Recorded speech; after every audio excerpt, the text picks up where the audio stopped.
台中大甲区农会帮农民来开路，第一届甲大甲好米外销到澳洲，嘛为大甲米立下着新的里程碑。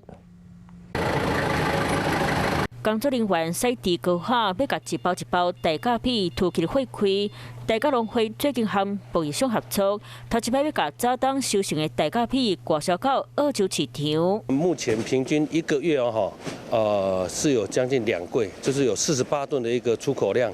农会讲，大甲新鲜的米把田搁更好煮过，味真香。这摆为了配合运送到澳洲，伫咧包装桶，佮特别将水分做咸价控款，避免伫咧长途航运辛苦。希望借由这个出口能够。多少能够带动我们的米的一个价格，能够将多少把它带上来。农会嘛讲，因为销量无比过来找，未来会继续和贸易商接洽，希望替在地农民开创新商机。Hello， 我是林仙怡，想要抢先掌握最及时的新闻资讯吗？赶快订阅、按赞、开启小铃铛，锁定华视新闻 YouTube 频道。